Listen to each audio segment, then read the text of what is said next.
그 유전 들어가 볼까요? 염색체하고 유전체 이야기 나와요. 염색체.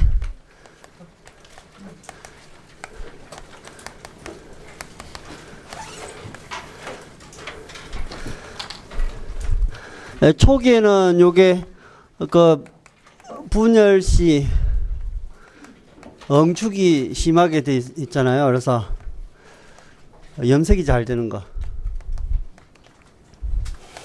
잘 되고 보이는 이 말이죠. 감기에는 잘 안 보이잖아요. 그래서 이제 염색되는 물질, 그 전 단계를 이제 염색질 이렇게 이야기하잖아요. 응축이 돼서. 그래서 용어가 이제 염색질, 염색체, 보통 이제 분열기, 여기는 간기 이런 식으로 구분하는 거예요. 응축이 좀 덜 돼 있는 형태, 응축이 좀 심하게 된 이렇게 구분했는데 지금은 그냥 유전 물질 이야기야. 유전 물질.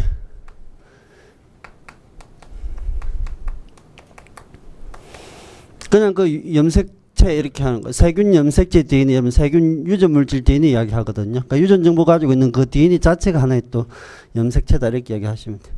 넘밀하기는 이건 또 정확하게는 뭐야? 구조적으로 따지면 이제 복합체 이렇게 돼 있죠. 복합체로 DNA하고 단백질 복합체로 구성이 돼 있어요. 네, 그리고 이 하는 일은 뭐냐면은 DNA를 그리고 또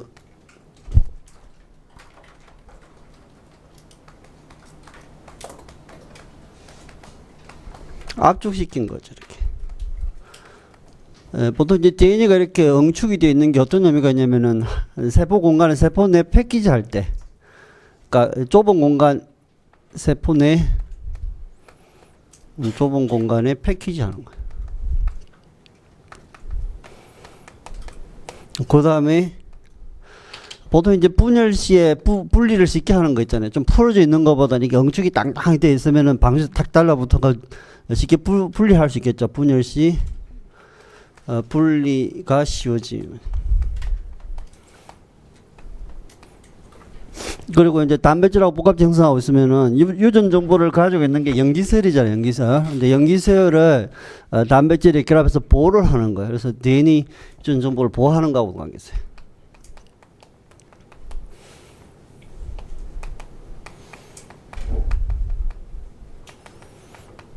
이제 정보 보호하고 관계있어요. 유전 정보. 그러니까 초기에는 염색이 잘 되는 물질을 염색체라고 했다가 지금은 그냥 유전 물질 그 자체 염색체라고 그래요. 뭐 진핵세포 염색체 유전 물질 그 자체 이야기하는 거예요. 그러니까 그 DNA 한계가 뭐야? 염색체 한계가 되는 거죠, 이렇게. 그래서 사람은 염색체가 46개라는 이야기는 DNA, 길다란 DNA가 46개다는 이야기거든요. 염색체 의미는 뭐 이렇게 돼 있고, 유전체라는 것은요, 뭐 세포 또는 개체. 그러니까 이 세포 수준은 이제 단세포 생물들 이야기할 수도 있고, 개체, 이제 다세포 생물 이야기할 수도 있고, 가 갖는 유전자 또는 유전 정보. 집합에, 종합에. 그러니까 유전자 정보를 모두 다 합친 개념이 유전체 개념이니까 그러니까 요거는 이게 지놈이라고 그러잖아요. 그죠? 그러니까 진 플러스 크로모종. 합성어예요, 합성어. 이걸 이제 뭐 유전체 또는 게놈 이런 식으로도 번역해요. 그냥 영어로는 이제 지놈 이러겠지만 뭐 독일어 표기법으로 게놈이 될 텐데 그 발음이 좀 이상하니까 이제 유전체. 그리고 우리 공식 한국 그 유전체 연구사업단 이게 게놈 유전체 사업단 이렇게 안 하고 유전체 연구사업단 이런 식으로 보통 유전체라는 표현을 많이 쓰고 있어요. 발음상 이렇게 구분할 수 있어요. 채로 와가지고 염색체는 DNA하고 단백질로 구성된 세포 속의 막대 모양 구조물이고 1882년에 발생학자인 플레밍이 빠르게 분열하는 도롱뇽 유생에 대해 연구하면서 처음으로 발견했고, 유사 분열할 때 염기성 색소 염색이 진하게 잘 되니까 그래서 염색체라는 이름을 먼저 만들었는데, 지금은 세포 분열 중에 관찰되는 이런 구조물 말고 그냥 유전 물질 그걸 그냥 염색체 이렇게 이야기할 수 있어요. 그리고 분열하기 전에 DNA가 복제될 적에 복제된 카피가 아직 붙어 있는 상태, 동원체 부분에서 그걸 자매 염색 분체라고 하죠. 이것도 염색체 하나로 본다고 그랬잖아요. 그리고 또 풀어봤더니 누클레오좀 단위가 응축의 기본 단위, 그리고 누클레오좀 히스톤이 달라붙어서 이렇게 응축을 시키고 있어요. 첫 번째 세포 안에서 DNA는 단백질하고 결합되어 있고, 그 단백질하고 DNA 그 전체 복합체 결합체를 염색체라고 그래요.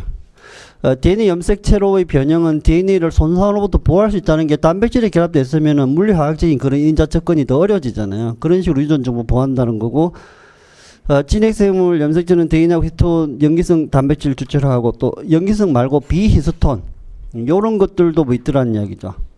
그리고 이러한 단백질은 DNA 복제에 관련된 거, 전사, 수소 뭐 요런 거에 관련된 것들이 많이 포함되어 있더라. 그 다음 페이지. 생물체의 종류에 따라서 염색체 수, 모양, 크기가 다르지만 같은 종이라고 하면은 같은 종의 생물들은 다 염색체 수, 모양, 크기 다 같겠죠. 그 생물 종에 따라 염색체가 몇 개냐 이런 걸 핵형이라고 그래. 핵형 분석이라면 염색체 수가 몇 개냐 뭐 이런 걸 보통 핵형이라고 그러거든요. 사람의 핵형이라면은 46개 염색체 가진다는 거예요. 구체적으로 여성은 44개의 상 염색체하고 XX 성 염색체 2개에서 46개, 그게 핵형 개념이에요. 남성은 44개 상 염색체에다가 XY 성 염색체 2개에서 46개다 이렇게 표현하고, 생세포 핵형을 할 적에는 난자는 23개 가지고 정자도 23개 가지는데 정자는 또 2가지 타입이 따르거든요. 그리고 염색체 수는 몇 개가 되냐, 이거는 생물의 어떤 고등한 정도, 복잡성 정도하고는 관련이 그렇게 없더라는 이야기예요. 염색체를 굉장히 많이 가지는 경우 있고 적게 가지는 경우 있는데, 사람은 46개지만 그렇게 하등한 생물이 오히려 훨씬 많이 가지는 경우 있죠. 그래서 테이블 정리된 거 보면은 반수체 하플로이드는 N 상태, 생식세포가 가지는 개수로 비교를 한 거예요. 그러니까 사람은 23개가 돼 있겠죠, 사람. 그럼 그 처음 보면은 뭐 몰드, 곰팡이, 빵 곰팡이 8개, 이배치 상태는 이제 16개잖아요. 그리고 콩, 뭐 12개, 캣, 고양이는 이제 38개, 그 다음에 그 치킨, 콘, 도그, 강아지는 39개니까 2배 해주면 72개 되겠죠. 뭐 이런 식으로 수치가 천차만별이다는 정도, 이런 패턴이 있다. 그 다음 페이지. 유전체. 유전체라는 것은 유전자하고 염색체 조합이에요. 2개 조합한 거고, 한 세포 또는 한 개체 존재하는 그 유전자 전체 DNA를 이런 것보다 이제 유전자 전체 또는 생물에 담긴 유전 정보 전체 이런 식으로 이야기하면 돼요. 그래서 밑에 그림 보면 유전체, 한 생명체가 가지고 있는 DNA 전체 또는 유전 정보 전체. 그 보면 이제 염색체로 이루어져 있죠. 염색체 봤더니 그 유전자 그렇게 있다는 이야기죠. 그리고 오른쪽 그림은 DNA도 유전 정보가 있는 부분이 있고 없는 부분이 있어요. 코딩 리전이 있고 non 코딩 이런 게 있죠. 그래서 암호화 DNA 부위 있고 비암호화 DNA 부위가 있는데, 우리 사람으로 따지면은 엑손 부분이 한 3%, 2~3%밖에 안 돼요. 나머지 97, 98%가 다 non 코딩이거든요. 그 다음에 유전체의 복잡성. 그 다음에 이제 C-밸류 개념이 나와요.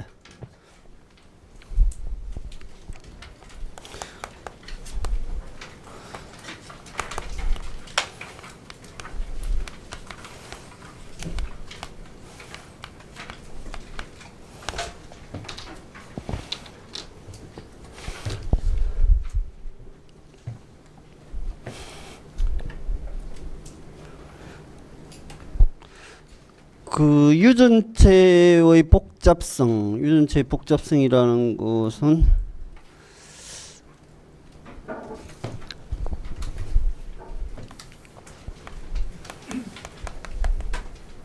반수체, 그러니까 보통 이제 N 상태 생각하시면 되죠. 반수체가 갖는 DNA 양의.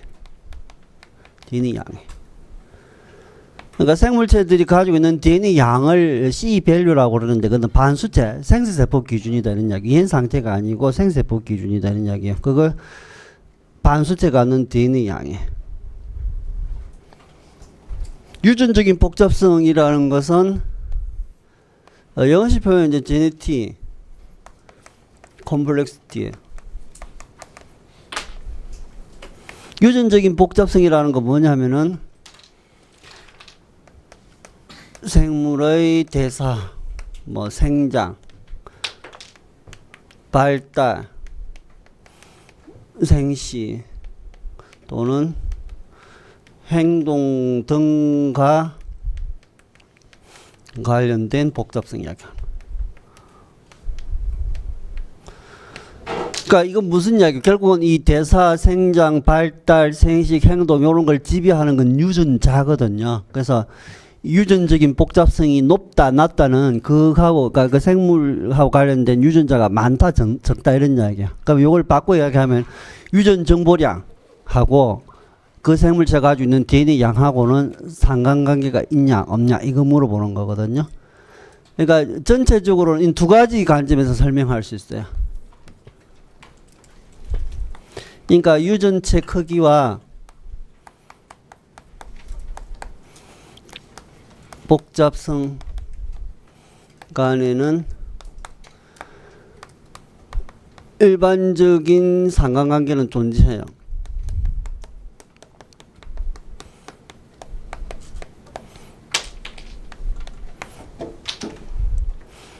그런데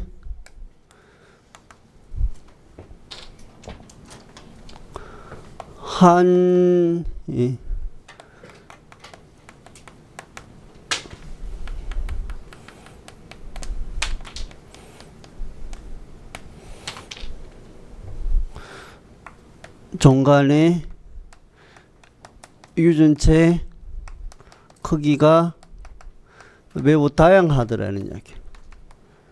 그러니까 뭐 이게 가장 심한 게 그거예요. 양서류. 그래서 그래프를 이제 이런 식으로 그리면은 유전체 크기. 요게 이제 뭐 BP 개념이면은 여기 뭐 보통 한 10의 4성부터 이렇게 접근하거든요. 10의 4성에서 한 10의 11성 정도까지. 참고로 사람은 3.2 곱하기 10의 9성 BP 정도예요. 대장균은 4.6 곱하기 10의 6성 BP 정도. DNA 유전체 크기가 이렇게 돼요. 예를 들어서 이 말이죠. 이렇게 한 요 정도 되겠죠. 12 구성. 근데 보통 이제 제일 작은 게 이제 마이코플라즈마인데 한 요 정도 세균 뭐 이렇게 되고 뭐 예를 들어서 이런 식으로 그 양서류 예를 들면 양서류는 10의 9성에서 10의 11성 대표적으로 이제 요런 거죠. 예를 들면 이런 식으로. 그러니까 전반적으로 상관관계는 있거든요. 이런 식으로. 그러니까 유전체 크기가 어떤 생물학적, 유전학적, 복잡성 유전학적, 유전자. 전반적인 상관관계는 있지만 한 종에서도 보통 유전관계가 깊은 요런 종이라고 하면은 그 유전자 복잡성이 비슷하겠죠. 그 종이면은 그 종하고 관련된 유전 정보가 어느 정도 비슷비슷할 텐데 DNA 양은 굉장히 많이 차이가 난다는 이야기. 그래서 여기서 뽑아낸 게 C value paradox.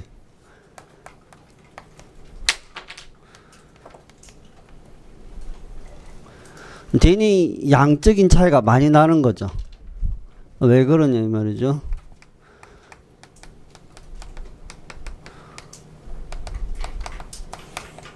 양적인 차이는 논코딩 DNA, 오는 또는 정커 DNA라고 그러거든요. 이런 거를.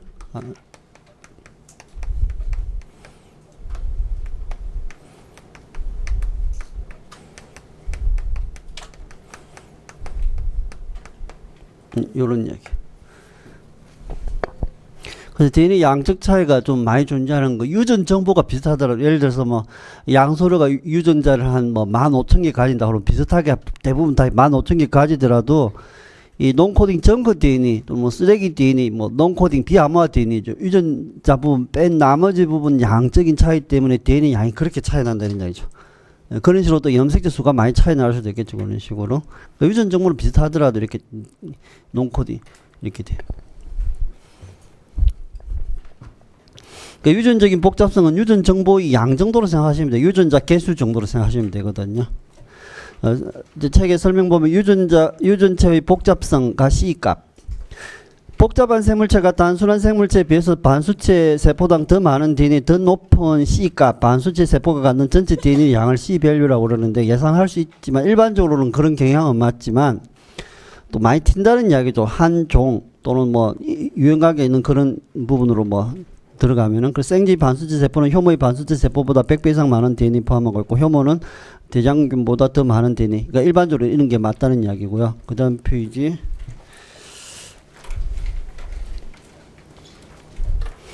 C값 모순이에요. 모순. 생물체 유전적인 복잡성하고 세포 DNA 양과의 관계가 항상 정비례하는 건 아니니까 이런 걸 이제 C값 모순이라고 그래요.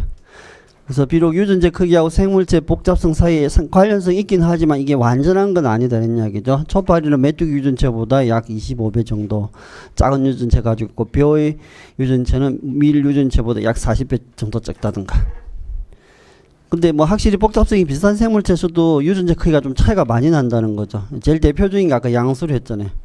식물 종에서도 이렇게 차이가 많이 난다는 이야기.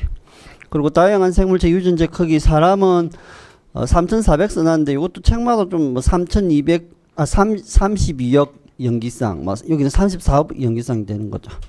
아메바 같은 경우에는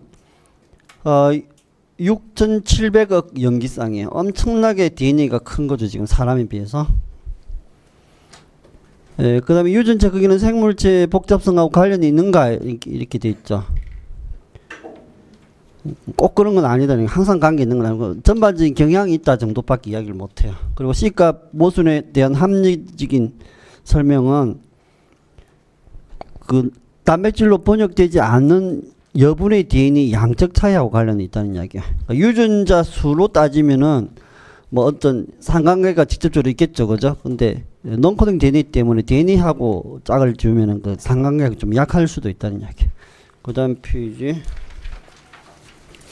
그래서 유전체 크기는 생물체들 사이에 상당한 차이가 존재하지만 일반적으로 복잡한 생물체들은 더 단순한 것보다 많은 DNA 가지는 경향이 있어 가지고 그 가 그래프 보면은 세균, 효모, 촉파리, 선충, 사람, 생쥐 이런 식으로 갈수록 DNA 양이 전반적으로 약간 커지고 있죠. 그러니까 세균, 균류, 식물, 무척추, 척추로 갈수록 전반적으로 커지는 경향이 있으니까 상관관계가 있다고 할 수 있어요. 그러니까 X축이 유전자 수잖아요. 이 유전적인 복잡성이죠.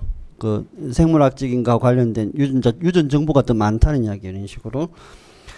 근데 나 같은 경우에는 게놈 사이즈하고 유전자 게놈 비율 이러면은 요거는 이제 유전자 밀도로 생각할 수 있어요. 유전자 밀도. 나 같은 경우에는 유전자 밀도 예를 들어서 대장균 같은 경우에는 한 1000개 정도 유전자가 있어요. 염기 메가베이스당 이 말이죠. 그러니까 효모 같은 경우에는 한 500개 정도 있어요.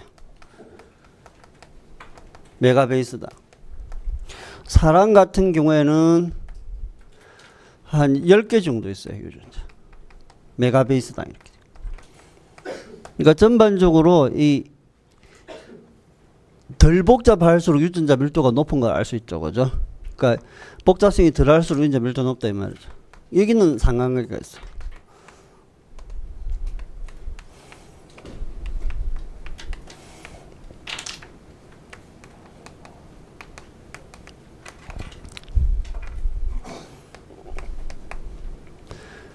그러니까 요거는 똑같은 DNA를 이렇게 딱 줬을 때 똑같은 DNA를 딱 줬을 때 유전자가 여기는 뭐 덤성도 여러 개 있다는 얘기. 유전 코딩 유전이 굉장히 많이 있다는 얘기죠. 보통 세균은 이 논코딩 DNA가 그렇게 많지가 않죠. 이런 식으로 굉장히 많은데 효모는 그냥 덤성덤성 이렇게 있다는 이야기고 뭐 사람은 그냥 한 요 정도 있고 이런 개념이에요.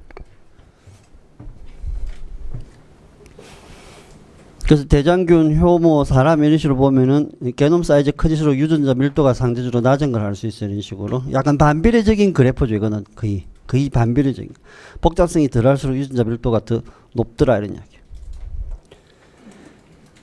예, 그래서 뭐 옳은 거 기억에 게놈 사이즈가 일반적으로 생물체 복잡성하고 관련이 있어요. 일반적으로 관련이 있다는 거고, 그 유전체 크기에서 다양성은 대부분 기능적인 유전자들의 수직 차이가 아니라 암호화되지 않은 DNA 양적 차이다. 기능적인 유전자들의 수적 차이하고 복잡성은 약간 상관관계가 있지만 DNA는 그렇게 꼭 그렇건 아니었어요. 그리고 생물체가 더 복잡하게 진화할수록 기능적인 유전자 수도 더 많아지겠죠. 그래야 더 많은 변화를 가져올 수 있다는 거니까 기본적으로 뭐 같은 개념이에요. 그래서 여기서 또 연관 개념이 하나 등장해요.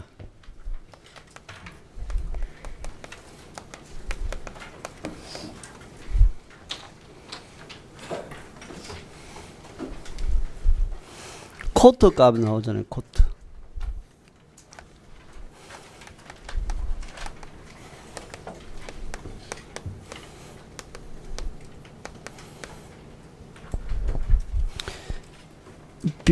비례하죠. 요거는 이제 복잡성과 반비례.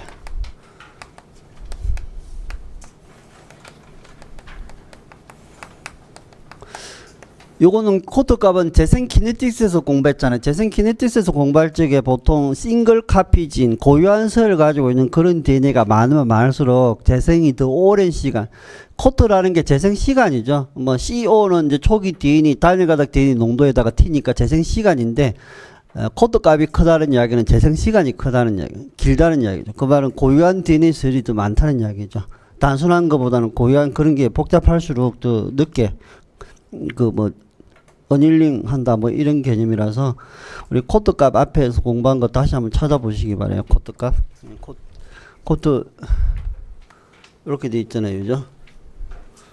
그러니까 요 부분 요게 코트 값이었어요.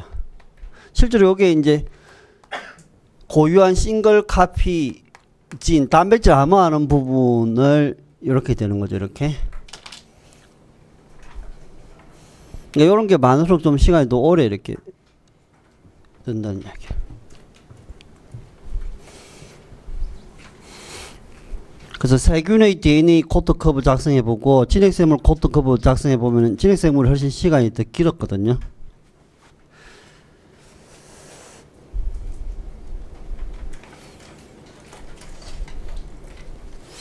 그 다음에 염색체 DNA 슈퍼콜링. 슈퍼콜링은 DNA 패키지, 세포 내 DNA 패키지 할 적에 중요하다는 거. 그리고 DNA 패키징은 특히 세포 분열이라는 알 적에 좀 심하게 크게 증가하더라는 이야기죠.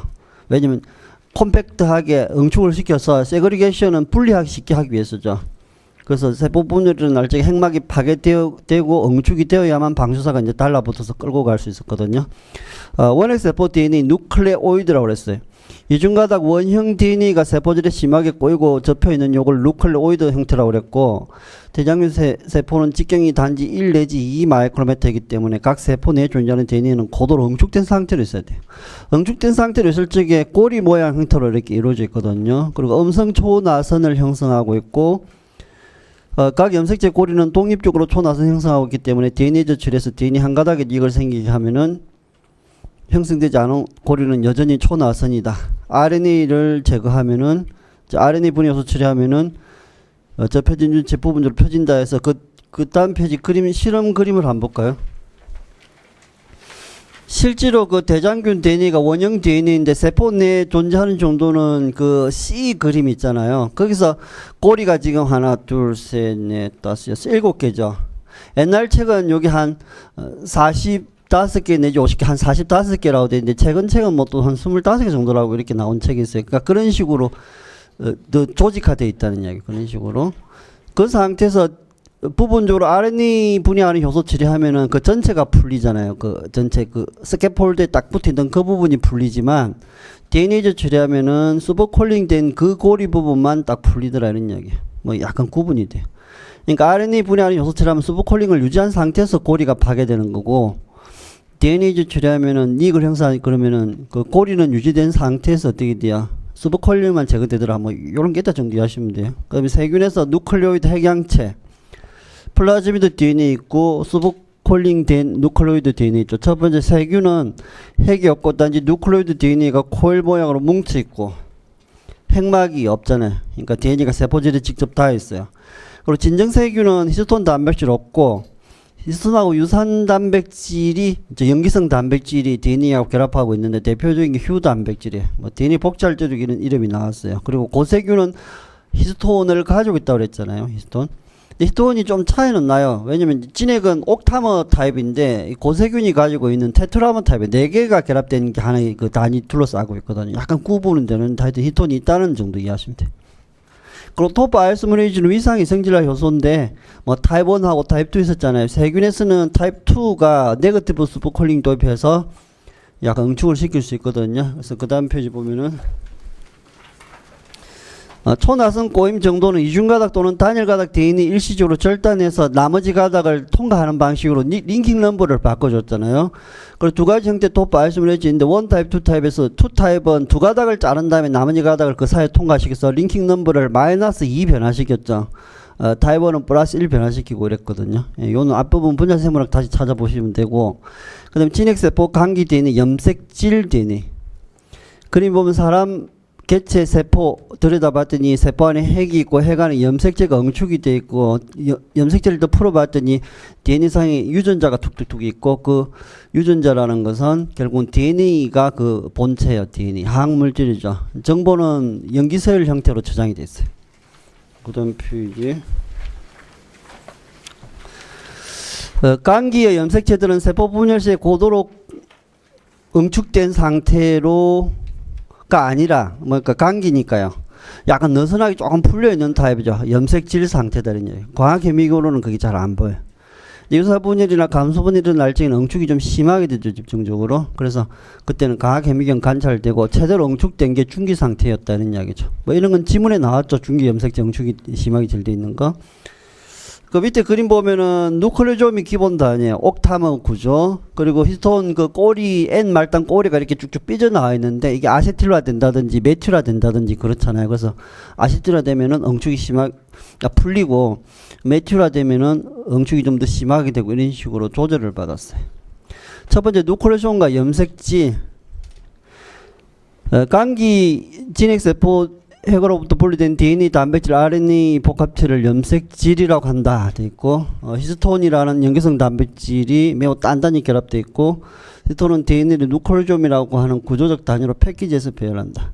누클레오좀 구조를 형성하면 DNA 길이가 한 6배 정도 압축이 되었잖아요. 그것도 계산해봤죠. 이거,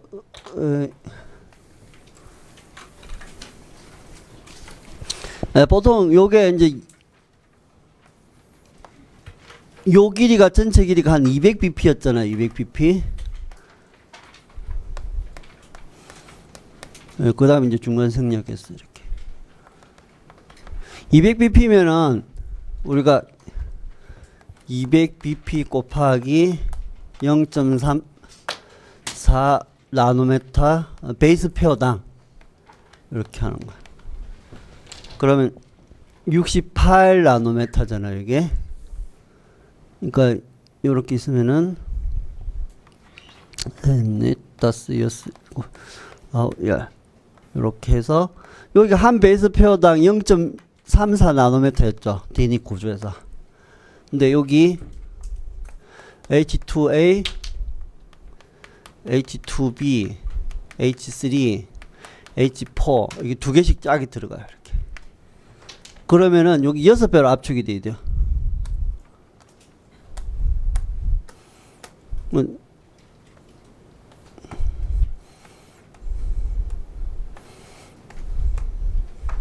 요 200bp가 요렇게 둘러싸고 있잖아요. 200bp가요. 이렇게 둘러싸고 있거든요. 이렇게. 여기가 보통 얼마나 그랬어요? 여기가 11나노메타죠. 그래서 이 68나노메타가요. 11나노메타로 확 줄어들으니까 66, 6배. 그게 6배 길이 압축된 거예요. 이렇게. 그러니까 누클레오솜 형성하는 것은 6 길이를 6분의 1로 압축하는 거예요. 이렇게. 그러니까 계속 그렇게 줄어가는 거거든요.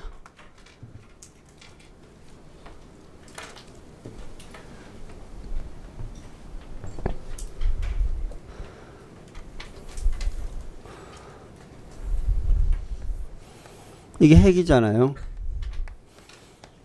여기 한 10 내지 15 마이크로미터 직경이.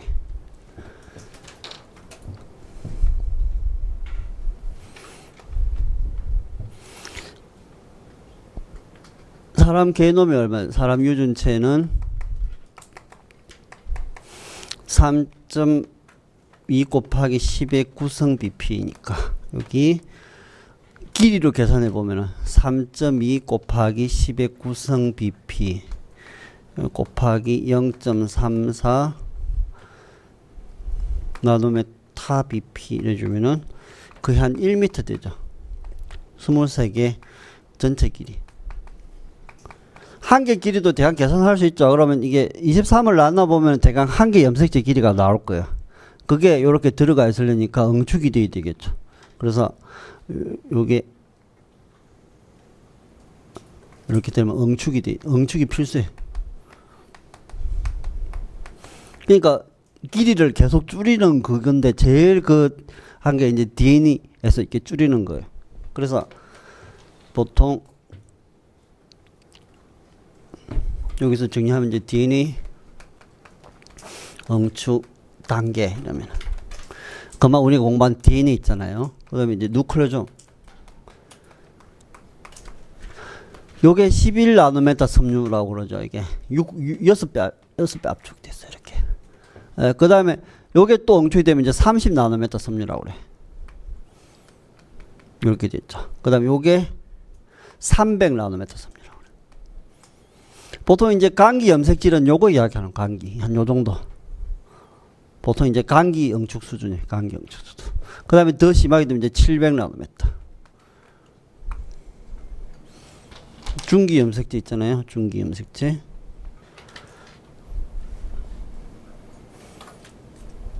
요까지가 700이에요. 이렇게.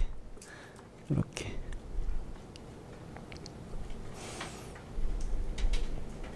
여기 요까지가 뭐 1400 이렇게. 이게 이제 중기 염색제. 제일 응축이 심하게 된 게 중기거든요. 그래서 대략 이런 식으로 계속 시스테믹하게 응축 길이를 줄이고 계속 줄이는 거 이런 식으로. 그러니까 요 23개가 1m니까 전체 100cm잖아요. 그러니까 2, 50 한 염색체 한 개가 한 5cm 정도라고 해서 평균적으로. 그러니까 그게 이 아주 좁은 공간에 들어가야 되니까 이렇게 응축이 좀 심하게 돼야 돼요. 예, 그리고 누클레오좀 구성은 뭐 다 아실 거예요. 예, H2A, H2B, H3, H4 두 개씩 8개 주변을 DNA가 한 2바퀴 정도 감고 있고, H1은 어디 있어요? 그 옆에 수도 H1은 여기다 이렇게 딱 받쳐주고 있죠. 여기 그죠? H1 여기 H1 이렇게 있어요.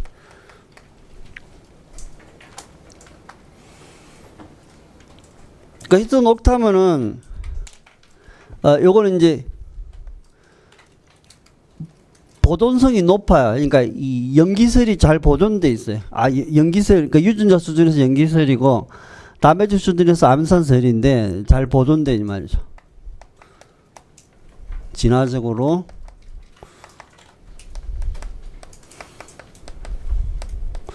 그러니까 이 종간의 서열이 비슷비슷하다 이 말이죠. 그런 걸 잘 보존되었다 이렇게 이야기해요. 우리가 뭐 요거 하나를 이제 핵심 입자다 이렇게 이야기하고 요 전체를 보통 이제 뭐 누클레오좀이다 이렇게 이해하시면 돼요.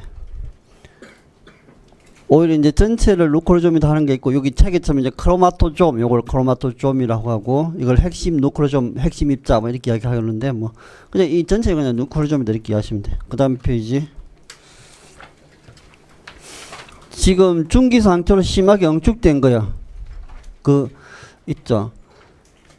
그 다음에 30나노메타 섬유가 그 정도야. 그러니까 누클레오좀이 또 이렇게 솔레노이드 식으로 이렇게 코일링 된 요거거든요. 그러니까 이걸 솔레노이드 구조라고 그래요. 30나노메타 솔레노이드 뭐 이런 게 있다는 거. 두 번째 누클레오즘은 중심 주변에 감기면서 축소되고 고도로 축소되어서 이제 응축이 되고, DNA 특정 부위는 스캐폴드 부분에 결합이 되어 있고, 거기에 뭐 H1이라든지 토포 아이소메이즈 이런 게 더 추가로 결합이 되어 있더라는 이야기. 그리고 세균이든 진액이든 토포 아이소메이즈를 억제하면 분열을 차단할 수 있다고 그랬죠. 왜냐면 분열할 적에 DNA 복제가 필수기 때문에 DNA 복제 과정에는 그 링킹 넘버 문제가 등장하잖아요. 세균이든 진액이든. 그런 걸 제대로 그 처리 못하게 억제하면 세포 분열이 일어날 수가 없어요. 그래서 항생제 중에 토포 아이소메이즈 억제하는 게 있었고, 항암제 중에 토포 아이소메이즈 억제하는 게 있었어요. 누클레아제 분해를 이용한 염색질 DNA 누클레오즘 구조 확인 되어 있는데, 여기 또 실험이 하나 나와요. 여기에 실제로 누클레오즘 구조를 어떤 식으로 발견하게 된 이런 얘기거든요. 그래서 여기 염색질 DNA,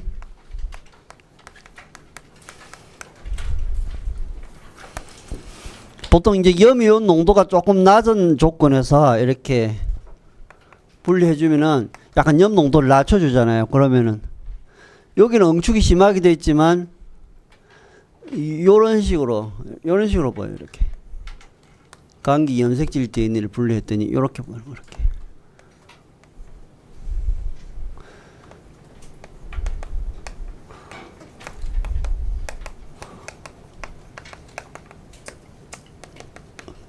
이게 실의 염주갱 구조잖아요. 그죠?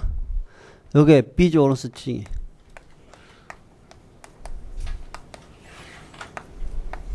그러니까 실의 염주갱 구조다 이런 이야기거든요. 요 상태에서 마이크로코칼 뉴클레이즈, 그래서 그러니까 세균에서 분리한 마이크로코커스 코칼 뉴클레이즈 핵산분해 요소예요. 핵산분해 요소를 처리하거든요. 이는 세게 처리한 게 아니고 이것이 마일드하게 처리하는 거예요. 그 다음에 전기영동. 그랬더니 보통 무자위적으로 자르면 이 연기가 뭐 한 개씩 차이 나는 조각들이 엄청나게 많이 만들어질 텐데 실제로 그렇지 않고 어떤 패턴이 있어요. 어떤 거냐면은 여기 마이너스고 이게 플러스잖아요. 그러면 여기 이동하겠죠. 근데 좀 빨리 이동하는 요 크기를 봤어요. 크기 봤더니 한 200bp 정도 크기더래요. 물론 이제 단백질 제거했겠죠. 단백질은 제거돼. 단백질 제거된. 그 다음에 이제 400bp 이렇게. 그 다음에 600bp. 그리고 여기는 200bp로 차이 나지만 전기 영동했을 때 이 사이 간격이 똑같다고 생각하면 안 돼요. 왜냐면 로그에 비례하잖아요. 로그에. 그러니까 요 이동 거리하고요. 로그 몰레큘러 웨이트 또는 BP 이렇게 했을 때 요렇게 됐죠. 이런 식으로 요런 관계 있었거든요. 로그 스케일에서 비례 관계 있는데 요렇게 하면 이제 요 200, 400 넓이가 이만큼 요렇게 이동 이렇게 하면 안 되죠. 오히려 이제 이렇게 더 가까워지고 이렇게 되는 거예요. 그러니까 200의 정수배가 있어요. 200 정수배. 200 정수배로 된다는 이야기는 규칙적인 단위로 포장이 된다는 이야기거든요. 200 베이스 페어 정도로. 예, 그런 식으로 누클레오조 구조를 이제 차단했다는 이야기거든요. 그래서 이걸 이제 아주 더 세게 처리하면은 200bp가 이제 요런 상태거든요. 요렇게 여기 이제 좀 딸랑딸랑 좀 이게 붙어 있고 이게 한 200bp잖아요. 여기 이제 H1이 있는 상태예요. 여기 H1 여기 옥타마 이렇게 다 있는 거예요. 근데 더 세게 처리하는 거야. 더 강하게 처리하는 거야. 그러면은 여기 요것만 딱 남겨. 여기 완전히 딱 붙어 있는 요것만 남기겠죠. 요것만 딱 남겨. 이렇게. 요게 이제 핵심 입자예요. 코어 파티클 핵심 입자예요. 여기 한 146bp 정도에다가요. H2A, H2B, H3, H4 이렇게 돼. 두 개씩. 그래서 핵심 입자 140 정도. 그러니까 생물체마다 146은 거의 비슷해요. 왜냐면 누클레오좀 옥타마 크기가 비슷하기 때문에 그 둘러싸는 크기는 한 요 정도 되는데 생물체마다 그 링크 DNA라고 해서 요 사이 DNA 있죠. 사이 DNA 길이가 조금 차이 나면은 이제 그 전체 길이가 차이 날 수 있어요. 사람은 146에다가 더하면은 한 54, 그 정도가 옆에 딸랑딸랑 붙어 있는 거거든요. 생물체마다 그게 좀 차이 날 수 있어요. 그래서 대부분 이제 이렇게 잘라보면 결국은 146으로 줄어들 수 있거든요. 그 이야기. 책으로 오면은 감기 염색질 DNA를 핵에서 분리한 후에 엔도누클레이저 DNA 자르는 걸 처리하면 한 200연기상 정도 단위로 결합되어 있는 걸 알 수 있고, 감기 염색질 분리하면 보통 한 30에서 300 나노미터 수준으로 응축이 되어 있는 상태인데 염농도 약간 낮춰주면 좀 더 풀리거든요. 더 풀린 게 실의 염주 깬 구조 그거예요 지금. 그래서 만약에 과량의 엔도누클레이저로 강하게 처리하면은 끝머리 딸랑딸랑 붙어있는 요런 DNA 다 잘라내버리거든요. 그러면 여기 한 146 연기상 정도 된다. 이걸 이제 핵심 입자 이렇게 하고, 모든 진핵생물에서 본질주로 거의 비슷하더라. 왜 그런 옥타머 전체에 둘러싼 그게 한 146 정도 길이니까 그런 거죠. 그 다음 페이지. 히스토는 엔도누클레이지한 DNA 절단으로 누클레오좀 핵에 있는 DNA 보호한다. 밑에 그림 보면 이제 크로마틴, 염색질을 분리했어요. 그리고 크로마틴을 누클레이즈로 처리했더니 부분적으로 분해된 조각들이 나와요. 그 다음에 그 단백질은 제거하고 DNA 조각들만 젤 정기용동했더니 200, 400, 600, 800 이런 식으로 패키지가 돼 있어요. 그러면서 보면은 200으로 이동하는 게 제일 빠르죠. 400, 600 이렇게 돼 있고, 거기는 뭐 왜 200, 400, 600이 나온 거예요. 실제로 이제 유출을 하다 보면은 요렇게 되겠죠. 여기 이런 식으로 하면은 요렇게 결합이 됐을 적에 이제 마일드하게 좀 자르면은 요렇게 딱 잘리는 경우 있잖아요. 요런 건 이제 200으로 가겠죠. 우연히 요쪽으로 요렇게 잘리는 경우 있잖아요. 요런 경우 이제 한 400으로 가는 거고, 이런 식으로 요런 식으로 그 우연히 이제 6개 하면 3개 하면 600이 되고 이렇게 되겠죠. 그래도 이렇게 막 덩성덩성 자르니까요. 이런 식으로 하면은 2개짜리, 3개짜리, 4개짜리 나올 수 있거든요. 이렇게 하고 뭐 이렇게 가고, 여기 이제 3개짜리 해줄까요? 이런 식으로 하면. 그래서 이렇게 나온 거거든요. 그래서 그걸 확인하는 건 요거 뭐야? 이거 자외선을 비춰가면 아시죠? 자외선. 그 그림에서 자외선을 비춰가면은 이렇게 자외선 흑강도 있잖아요. 흑강도. 요렇게 흑강도 이렇게 쭉 가요. 이렇게 자외선 비춰가요. 갔더니 요쪽 근방에서 흑강도 확 증가하죠. 이런 식으로죠. 요렇게 증가하고, 또 이렇게 갔더니 한 400 정도에서 흑강도가 조금 이렇게 증가하고, 그 다음에 600 막 이런 식으로 이렇게 되는 거. 이렇게 이런 식으로. 그 책에 이제 요는 이렇게 뒤집어 놨는데 요렇게 생각하시면 돼요. 자, 흑강도 이렇게 흡수되는 정도 이렇게 판단한 거예요. 그러니까 요 밑에 면적이 DNA 양하고 관계 있는 거죠. 여기는 여기 200bp로 잘리는 게 상대적으로 많다는 걸 알 수 있어요. 그 다음 페이지. 그 예전에 보통 이제 분자생물학 전공시험에서 이 주관식 문제로 내는 그런 문제예요. 핵 속의 염색질을 마이크로코커스에서 분리한 핵산분해 요소로 처리하고 정유용동하면 200bp 사이 둔 DNA 사다리가 계단식의 그런 밴드가 나오는데, 설명하시오. 이 말은 200 베이스 페어 단위로 패키지가 되니까 그런 거죠. 그리고 누클레오즘을 이루는 단백질 종류하고 기능에 대해서 H2, H2, H3, H4는 옥타머로서 그 DNA가 둘러쌀 수 있는 핵심 입자를 만들고요. 그 다음에 뭐야? H1은 그걸 안정화시키는 거죠. 누클레오즘을. 그림에서 보면은 비조오노스 트린 구조예요. 링크 DNA가 생물체마다 좀 차이가 나고, 그 둘러싼 전체 길이는 146으로 거의 변함이 없어요. 사람 같은 경우는 다 포함해서 한 200bp 정도 되거든요. 그리고 누클레이즈로 처리하니까 링크 DNA, 사이 DNA가 쪼개졌거든요. 그리고 이게 마일드하게 처리했기 때문에 그 사이 DNA가 완전히 다 잘려간 건 아니에요. 그게 한 200bp 정도 되거든요. 그 상태에서 단백질하고 DNA를 분리하고 싶어요. 여기는 이제 이온 결합을 약화시키는 거, 뭐 염 농도를 높여주는 방법이 있었죠. 우리가 크로마토그래피 할 적에, 이온교환 크로마토그래피 할 적에 달라붙어 있는 단백질을 떼내려면 염 농도를 더 높여가지고 부어졌잖아요. 마찬가지. 여기도 DNA하고 히스톤 결합을 분해시키려니까 뭐야? 높은 농도 염 농도 처리해 준 거예요. 그러면 이온 결합 방해받으니까 이렇게 풀어지거든요. 그 다음에 그 단백질을 더 분리시켰더니 2개씩 딱딱딱딱 이게 8개 이렇게 되는 거거든요. 그 다음 페이지. 히스톤. 진행생물 히스톤은 5종류로 구분되어 있는데 H1, H2, H3, H4, H5. 예외적으로 정자에는 프로타민이라는 염기성 단백질이 있고 훨씬 더 패키지를 심하게 했었죠. 그리고 아르기닌이 거의 한 80% 될 정도로 아르기닌 비율이 굉장히 높았어요. 이런 식으로. 히스톤 단백질은 1대, 2대, 2대, 2대 2 이렇게 몰수비로 존재하고 히스톤은 진화 과정에서 보존이 굉장히 잘 돼 있어요. 모든 진핵생물에서 5가지가 거의 비슷해요.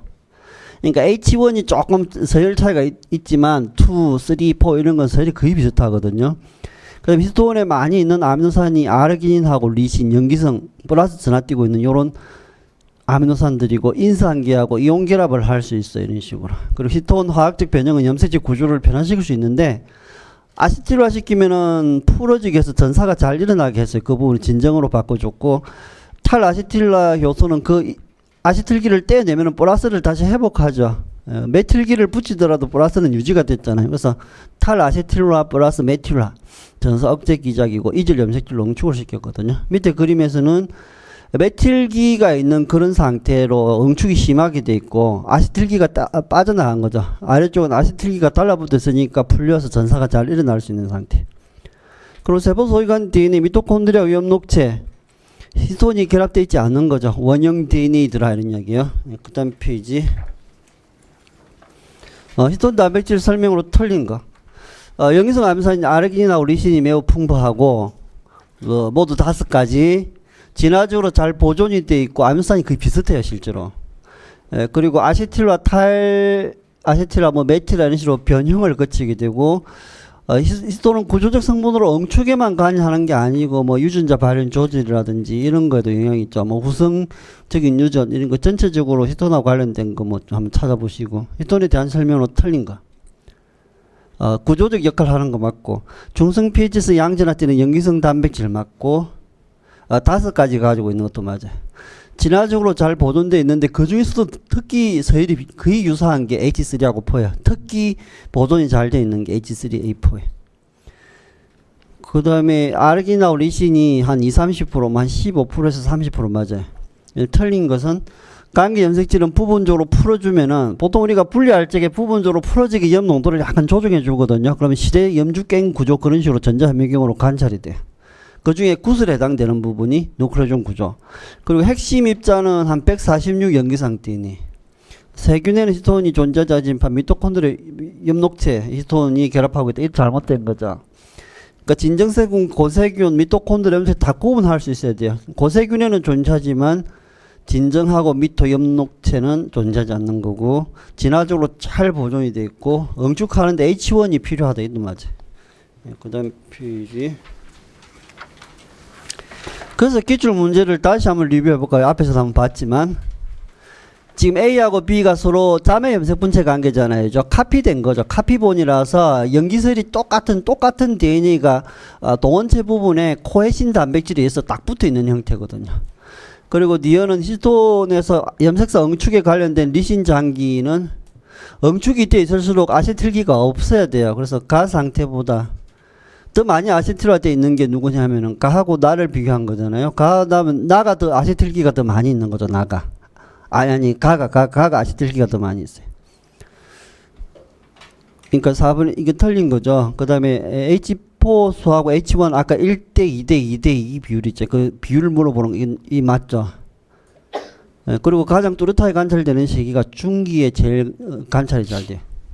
그 디글 비율이.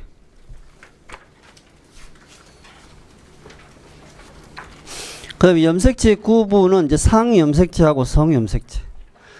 그러니까 성결정하고 관계된 거 빼면은 다 상염색체거든요. 사람에서는 성하고 관계된 게 XY잖아요. 그 나머지 뺀 거 다 상염색체인데 44개.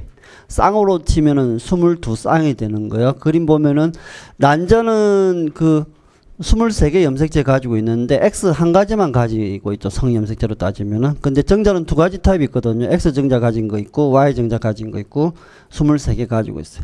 수정이 되면은 XX가 만나면 이제 여성이 되고 XY가 만나면 남성이 되고 46개 가지고 있다는 얘기거든요. 그 성염색체는 암수에 따라 그 형태가 다른데 상염색체는 다 공통적인 거죠. 사람은 44개가 공통적이.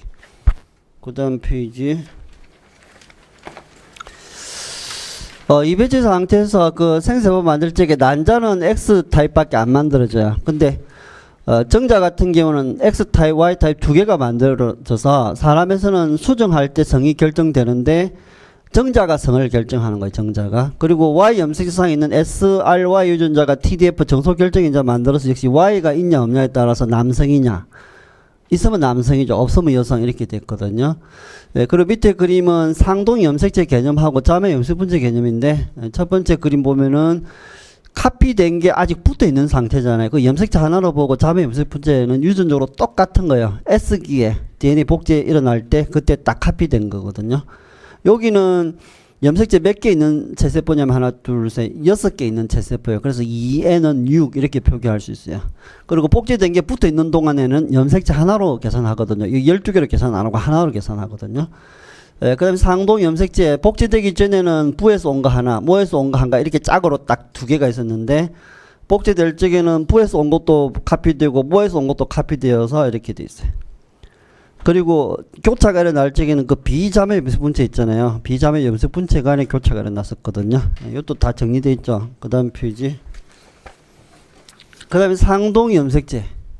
상동 염색체는 크기 모양이 같은 염색체를 상동 염색체라고 그러는데, 사람에서 보면은 어머니의 염색체 한 쌍, 아버지 염색체 한 쌍인데 배우자 만들 적에, 생세포 만들 적에 난자는 그 중에 하나, 정자도 그 중에 하나 가지고 오고 수정이 되면 그게 다시 두 개가 되는 거거든요. 그러니까 상동 염색체라는 것은 크기 모양이 같은 건데 하나는 부로부터 물려받은 거고 하나는 모로부터 물려받은 거다는 이야기. 그리고 상동 염색체 같은 위치에는 같은 기능의 유전자가 있어요. 그 그림에서 제일 첫 번째 케이스는 상동 염색체가 아닌 거거든요. 왜냐면 같은 위치에 같은 기능 유전자도 없고 크기 모양도 다르거든요. 그 크기가 일단 다르잖아요. 두 번째 케이스는 크기 같고 모양 나중에 관찰하면 같겠죠. 그리고 같은 위치에는 같은 기능의 유전자가 있거든요. 한 쌍의 대립인자 같은 위치에 있어요. 이렇게. 그리고 그 위에 있는 유전자하고 아래에 있는 유전자는 서로 기능적으로 관련이 없기 때문에 서로 비대립 유전자라고 그래요. 그리고 세 번째 그림에서는 같은 기능의 유전자인데 털 색깔 조절하는 유전자. 근데 요 한쪽에는 이제 검은색, 좀 갈색 이렇게 형질이 조금 차이 날 수 있지만 같은 기능의 유전자. 그 아래쪽에는 털 길이 조절하는 건데 역시 긴 털, 짧은 털 같은 기능에 관련된 유전자가 같은 위치에 있다는 얘기예요. 그 다음 페이지. 염색체 상에서 유전자가 존재하는 위치를 로커스 좌위, 유전자 좌 또는 좌위 이렇게 표현해요.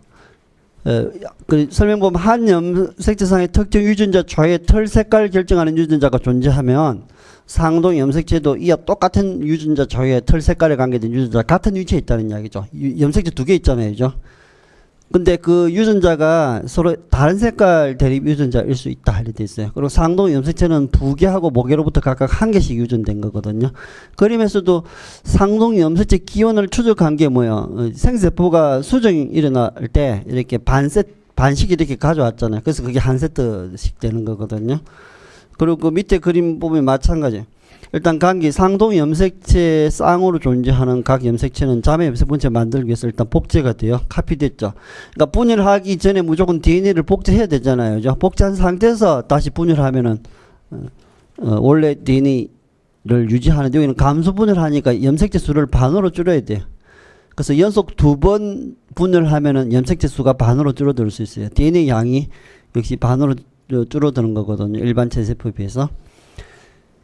감수 분열 과정. 그리고 감수 분열에서 제일 분열이 상동 염색체가 분리되는 과정. 그러니까 제일 분열 보시면은 하나는 부, 하나는 모 이렇게 카피된 상태에 있는데 분리되잖아요. 감수 분열 제일 분열 시에 상동 염색체가 분리되는 거다는 이야기죠.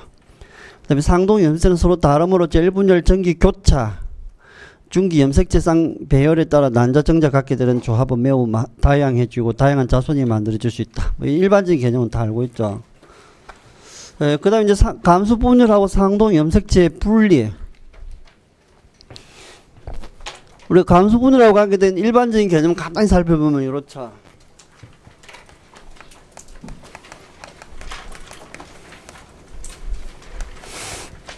염색체 수가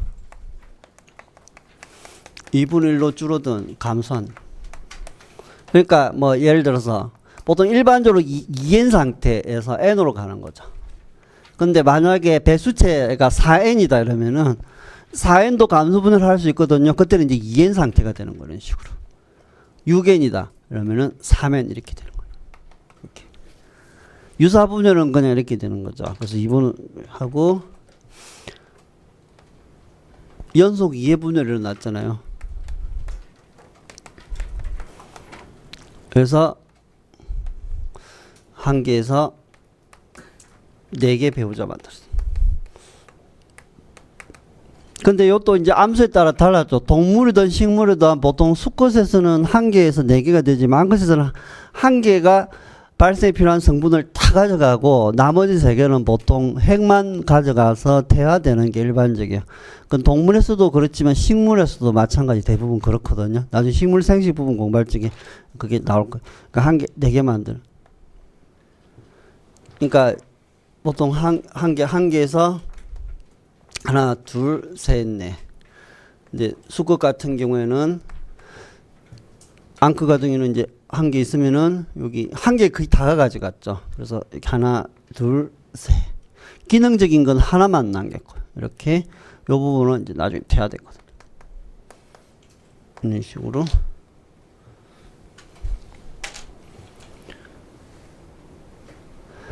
연속 2회 분열인데 요거를 이제 제1분열, 제2분열 이렇게 나눌 수 있어요.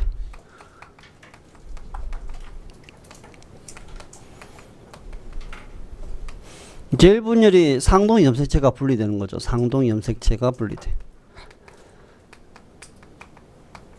제1분열 이렇게 제1분열시 일어나요. 그리고 2분열시는 그냥 자매 염색 분체가 분리되는 거예요. 상동 염색가 한번 분리되고 상도 염체가 분리된 다음에 다시 자매 염색 분체 분리하는 거거든요. 그 염색 분체가 분리된. 그리고 젤분열 시에 2n에서 n으로 이미 줄어들었죠. n에서 n으로 가는 거거든요. 그래서 젤분열 시 1개에서 2개 되고 2개에서 4개 되는 거예요. 이렇게.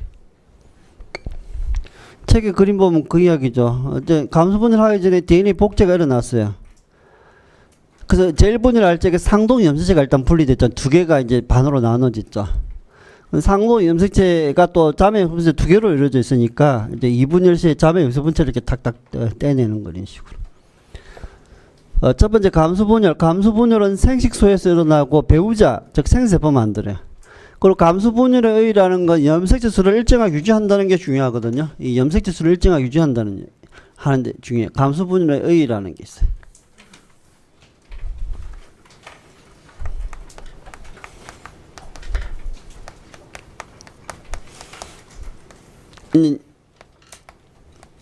영어식 표현 이제 시그니피컨스의 중요성의 뭐 이렇게 할 수 있죠. 첫 번째는 염색체 수를 일정하게 유지할 수 있어요. 유지하는데 중요하다. 왜냐면은 여기 2n 상태잖아요. 그래서 감수, 여기도 감수하면은 n 상태의 뭐 정자, n 상태의 난자 이렇게 되죠. 그러니까 수정되기 전에 이걸 반으로 줄여 놓는다는 얘기. 이렇게 수정. 그래서 2n 상태의 접합자 이렇게 돼. 2n 상태의 접합자가 바로 개체가 되는 요걸 우리가 발생 이렇게 했잖아요. 그렇게 했을 때 요거 수정되기 전에 반으로 줄여 놓는다는 게 굉장히 중요하거든요. 그래야 2n 상태 돼요. 만약에 이게 줄어들지 않으면은 2n 상태의 정자, 2n 상태의 난자, 그러면 4n 상태의 접합자, 4n 상태의 접합자에서 4n, 4n, 8n 계속 다 발령이 되겠죠. 그래서 분열하기 전에 반으로 줄여 놓는다는 것은 염색수 일정을 유지하는 데 굉장히 중요하다 이 이야기예요. 두 번째는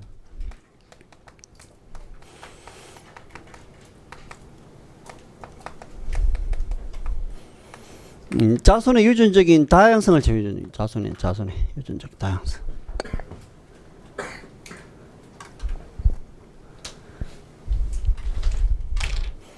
요거는 뭐냐면은 감수 분열 시 전기원 교차 즉 재조합이 일어나잖아요. 요거죠, 요거. 재조합이 일어나는 거. 이렇게. 그 다음에 중기원 상동 염색체 배열 있죠. 배열 방식에 따라서 이게 달라질 수 있거든요. 그러니까 이는 독립적 분배라고 그래요. 요런 케이스죠, 요런 게.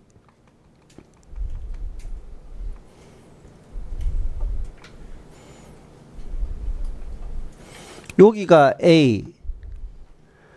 그러면 예를 들어서 뭐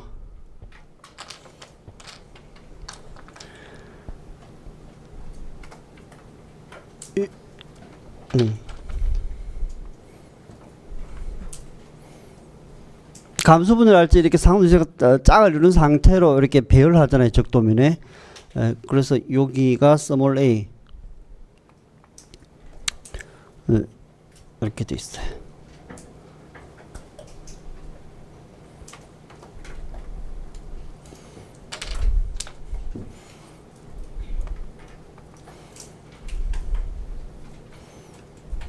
여기가 B,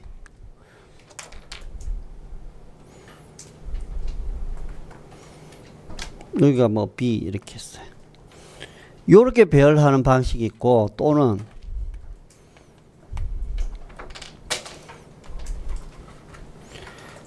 요렇게 배열되면 어떻게 돼요?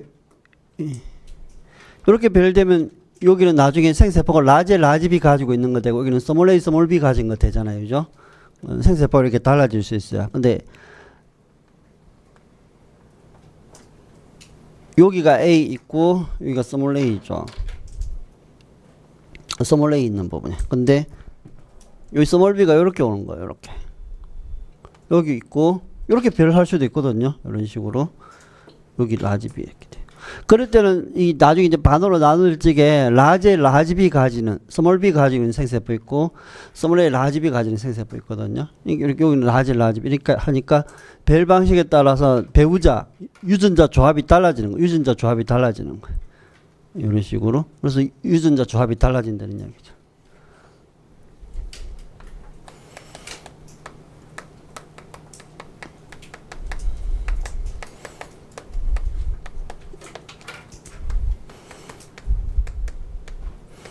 이렇게 돼요. 감수분열 전개 교차라는 것은 부모가 가지고 있지 않은 염색체 조합이 되죠. 염색체를 잘라가지고 이어 붙이는 게 그거는 이제 재조합이잖아요. 그러니까 부모가 가지고 있지 않은 조합이에요. 한 부분은 똑똑한데 게으르고, 한 부분은 그렇게 똑똑한 건 아닌데 굉장히 성실해요. 근데 이렇게 짜집기가 돼 버려 가지고 두 개가 한꺼번에 올 수 있다는 얘기, 이런 식으로. 요런 개념이 재조합이에요. 근데 이제 배열하는 방식을 나누는 거 좀 다른 거죠. 여기 또 더 있는데 이제 요렇게 배우자 만들어 또 서로 수정하는 방식이 또 여러 가지가 있잖아요. 일단 감수분열하고 관계된 다양성 제공 요 두 개가 중요한 열쇠다, 이런 이야기죠. 그러니까 유전적인 다양성은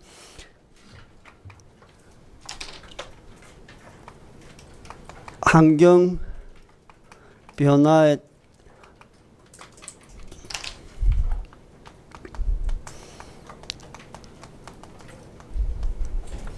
다 잘 적응된 자손 생산 가능하다, 이 말. 기본적으로 유전적인 다양성을 계속 만들어낼 수 있다는 것 자체가 좋아요. 다양성이 계속 있을 적에 그 환경에서는 좀 바람직한 형질을 가진 게 좀 우세하겠지만, 환경이 바뀌었을 때도 그 살아남을 수 있는, 생존할 수 있는 그런 개체 만든다는 게 중요하거든요. 그 이야기. 그리고 밑에 그림, 제일 밑에 그림은 감수분열에서 일정한 수를 유지하기 위해서 감수분열이 필수적이다, 선행되어야 된다는 이야기예요. 그 다음 페이지.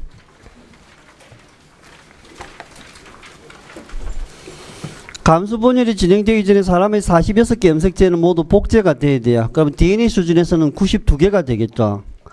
그리고 세포분열이 한 번만 진행되는 유사분열과 달리 감수분열은 두 번 연속해서 분열이 일어나요.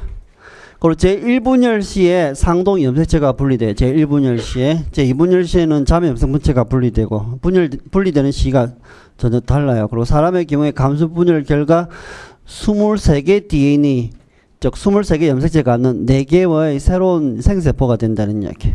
밑에 그림 보면은 이배치 상태.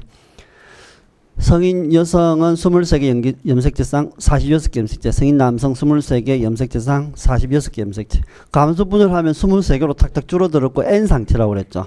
수정이 되면 다시 23개 염색체상이니까 회복했어요.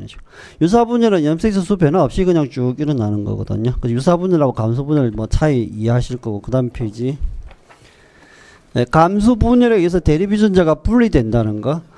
보통 개체들은 어떤 형질에 대해서 기능적인 유전자 2개씩 가지고 있어요. 카피를. 여기는 라지알 가지고 있고 스몰알 가지고 있다고 할 적에 감수분열 일어나기 전에 일단 복제가 되고 복제된 상태에서 제1분열하고 제2분열하니까 라지알하고 스몰알 2개 다 가지고 있는 세포에서 라지알만 가지든지 스몰알만 가지든지 이런 세포 2개가 된다는 얘기. 나중에 멘델 법칙, 분리 법칙 그 해석할 적에 이 개념이 중요하거든요. 멘델은 이런 감수분열 개념, 염색체 개념은 전혀 알고 있지 않는 상태에서 자기 결과 해석을 제대로 하는데 이따 뒤에 보도록 하고, 유성생식 이점은 뭐냐?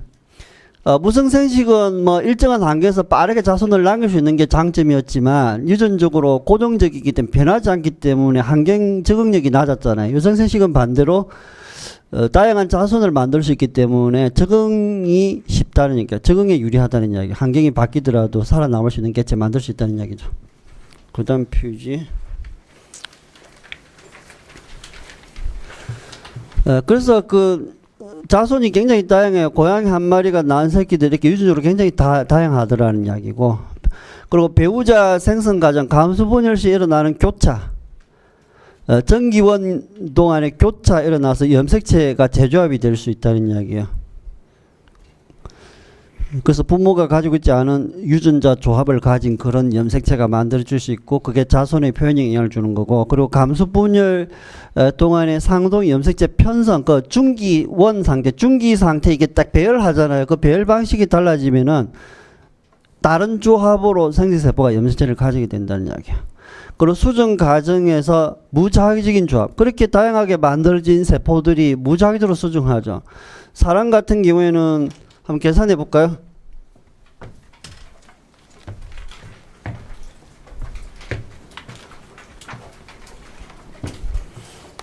이게는 46개. 우리 사람은 염색체 크기 순으로 1번 염색체, 2번 염색체 이랬잖아요. 그래서 흰과 노란색 구분했어요. 1번, 2번, 3번, 4번, 띵띵띵, 21번, 22번 이렇게 돼요. 그래서 1번 염색체, 2번 염색체, 3번, 4번. 요게 지금 상동 염색체죠.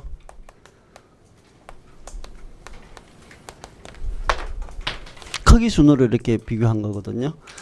그 다음에 21번, 22번. 그 다음에 뭐 여성이다 그러면 이제 XX가 되겠죠. 남성이면 XY가 돼요. 여기 XX. X 염색은 크기 같잖아요. 근데 Y 염색체는 사람에서는 X보다 조금 작거든요. 그냥 이렇게 약간 구분되게 그렸어요. XY. 그러니까 요거 아니면 요거죠. 예, 이렇게 해서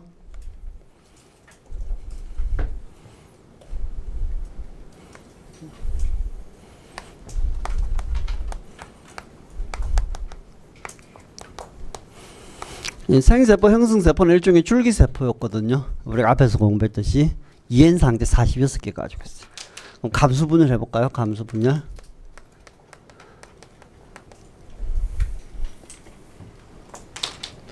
이거는 1번부터 22번까지 그리고 성염색체를 2개 중에 1개씩 물려받아야 돼요.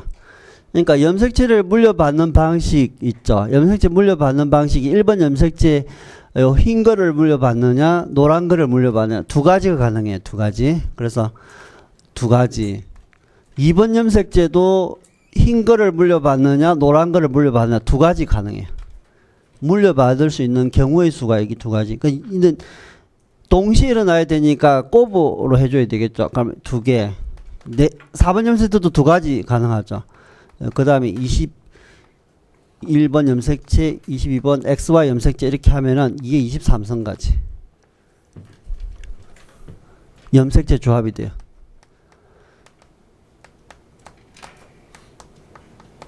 배우자 생세 보면 돼. 이렇게. 그러니까 생세포 종류가 이게 23선까지 되는 이야기죠. 그렇죠? 이게 23선까지의 생세포만. 근데 실제로 요거는 채소치죠, 채소치. 고차가 일어남으로는 실제로는 훨씬 커요. 2에 23 이렇게. 이는 채소치에 채소치예요 이렇게. 그래서 이 다양한 조합 있죠. 이렇게 재별하는 방식은 뭐냐면은 1번을 가질 것인가 2번을 가질 것인가는 우연히 결정되는데 중기원의 상동 염색체 배열 방식이 두 가지씩 가능해요. 그래서 1번 염색체가 이렇게 가냐, 즉 A 1번 흰 걸 주냐 노란 걸 주냐면 아까 요렇게 따질 적에 요게 요렇게 배열되고 뒤집어 배열되고 요런 두 가지 가능하니까 실제로는 23쌍이니까 2에 24선 요렇게 계산이 되거든요. 그러니까 중기원의 배열 방식 때문에 이제 이렇게 실제로 되는 거예요. 이런 식으로 나눠지는 거예요. 그러면은 이거 정자 2에 23선까지 난자 이렇게 돼. 그럼 이거 무자기적인 수정이죠. 그러니까 우연히 확률적인 거라서 이게 46개 접합자예요. 46개 접합자. 그러니까 유전적으로 자기하고 똑같은 동생이 태어날 확률이 2의 46성분의 1이다 이 말하고 같은 거거든요. 그러니까 이 사람들은 다 그렇게 고유하죠. 지구상에 일란성 제외하고는 똑같은 사람이 없죠. 좀 비슷하더라도 유전적 조합이 다 다른 거 이렇게. 그러니까 자기하고 거의 같을 확률이 2의 46분의 1. 그건 최소치.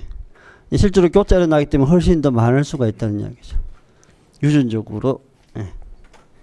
그래서 이 무자기적인 수정도 자손에 기여한다는 이야기인데 바꿔 이야기하면은 유전적으로 다른 자손이 나타날 개수도 2의 46선까지 가능하다는 이야기거든요. 그래서 수정 개념이 또 그 다양하게 만들어진 배우자를 또 뒤섞는 방식이 엄청나게 많다는 이야기. 그 다음에 오공하셨다 다시 할까요?